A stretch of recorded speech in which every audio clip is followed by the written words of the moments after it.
Assalamualaikum, selamat pagi. Hari ini cerah, masih santai sambil nonton TV. Anak-anak main di luar. Rencananya hari ini mau masak apa ya? Nasi goreng aja, karena masih ada sisa nasi semalam. Masih ada sayur. Jadi kita masak nasi goreng aja, karena nasir itu kan susah banget makan nasi gitu. Tapi kalau nasi itu dibentuk kayak nasi goreng, kemudian lontong gitu ya. Nah, nasi pecel dikasih bumbu pecel gitu. Nah, dia mau gitu. Jadi kalau berbentuk nasi ya kadang susah untuk dia makan gitu. Nanti kita siasati dengan merubah bentuk nasi itu. Karena saya nggak banyak variasi memasak ya, nggak punya banyak keahlian memasak, ini hanya seputar nasi sop gitu aja. Dan alhamdulillahnya belum ada komplain sih ya dari anak-anak dan juga suami.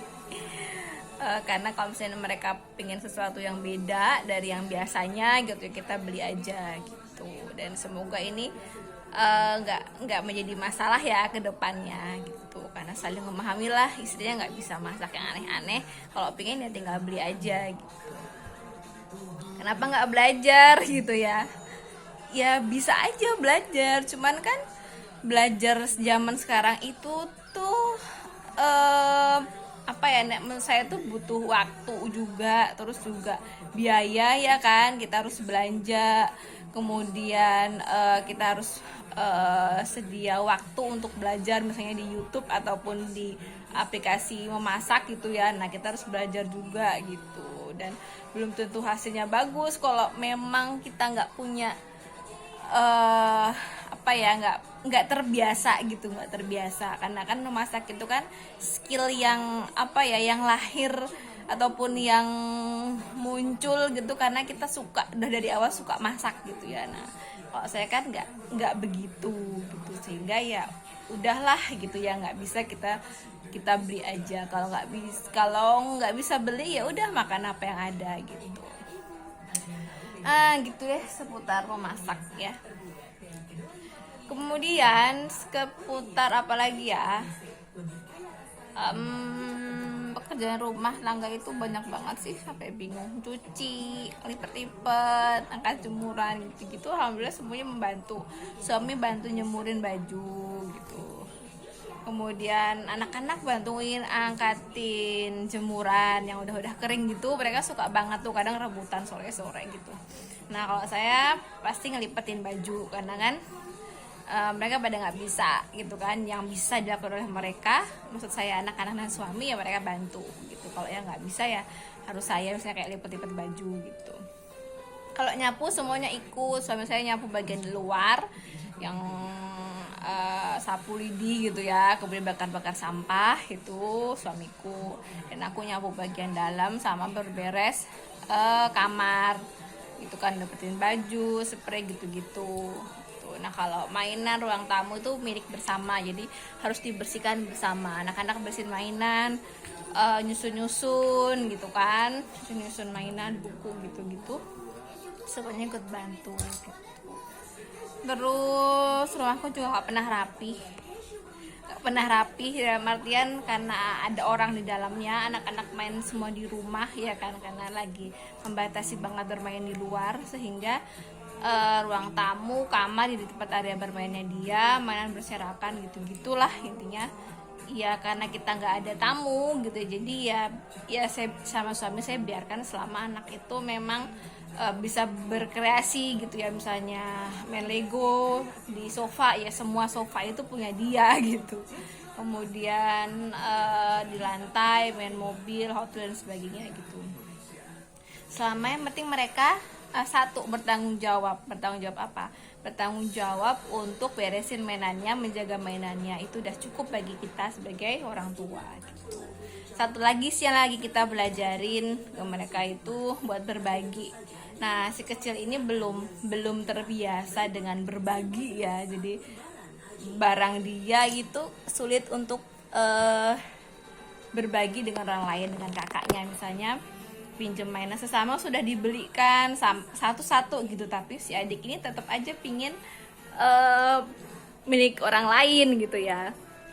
Ini tuh yang lagi coba kita ajak si adik ini untuk belajar berbagi gitu. Nah kalau untuk kakak udah bisa banget berbagi, cuman kali waktu memang dia menunjukkan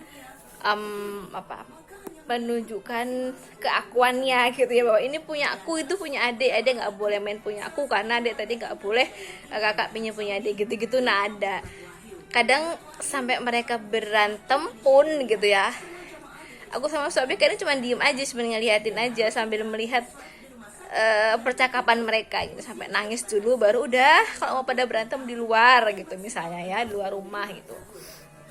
Nah baru kita tanya masanya tadi apa, siapa yang duluan mau mulai, kenapa bisa begini begitu gitu. Akhirnya ya udah, kadang kesimpulannya adalah kalau nggak bisa main bersama maka mainannya nggak usah dipakai gitu ya, mainannya akan kita simpen atau kalian taruh sendiri di mana, nggak usah bermain. Karena bermain itu intinya bergembira gitu ya, bermain adalah bergembira, berbagi rasa. Kalau bermain malah berantem, yang mending gak usah main gitu kan. Akhirnya jangan. Jadi mereka sebenarnya sama-sama ini ya suka gitu ya, cuman kadang emang ada sesuatu sesama laki-laki ya, jadi rasa kompetisinya gitu loh, itu kelihatan banget gitu. Dan akhirnya kita coba ngasih tahu gitu ya, ngasih tahu bahwa begini baiknya, kalau mau ya silahkan, kalau enggak berarti konsekuensinya nggak boleh main bareng gitu ya, misalnya kakak di luar, adik di mana gitu. Dan alhamdulillah sih cukup ini ya, cukup membuat mereka berpikir gitu ya, oh iya gitu, mau janji main bersama gitu, biasanya di Nasir gitu, janji main bersama ya, janji. Akhirnya sekali dua kali oke lah ya, berjalan gitu sesuai dengan rencana kita. Tapi kadang lupa kan, anak-anak kan harus diingetin terus gitu. Nah kadang suka lupa gitu, akhirnya ya udah begitu lagi. Nah kita mau mengulang lagi yang sudah kita katakan, kalau nggak mau main bersama di luar gitu. Jadi itu hanya mengulang kebiasaan gitu. Dan sekali waktu memang kita kemarin sudah janji lagi gitu, misalnya gitu, laki-laki gitu gini, kebetulan gitu punya anak 2 laki-laki, jadi itu ngasih taunya sekaligus gitu ya, laki-laki itu ya jadi gitu seorang pemimpin yang akan menjaga keluarganya, menjaga ibunya, menjaga anak-anak, punya tugas yang besar gitu. Nah kalau mulai sekarang kakak adik enggak belajar untuk mematuhi peraturan dan juga menepati janji gitu ya besok-besok akan kesulitan gitu loh. Nah mungkin sebagian kecil mereka paham ya, sebagian besar mungkin apa sih ini gitu. Cuman kadang kita kasih tahu nih buktinya nih, misalnya papa mama sekarang harus hidup sendiri ya kan, jauh dari uti. Kalau misalnya papa sama mama nggak belajar gitu ya, berbagi, belajar bertanggung jawab, nah bagaimana mama bisa ngajak kakak sama adik juga bertanggung jawab, yang gitu juga kakak harus bisa bertanggung jawab dengan apa yang udah kakak janjikan gitu. Jadi ya gitu, mencoba untuk menempati janji gitu. Jadi banyak hal sih, jadi mulainya memang kita berantem dulu, nah gitu.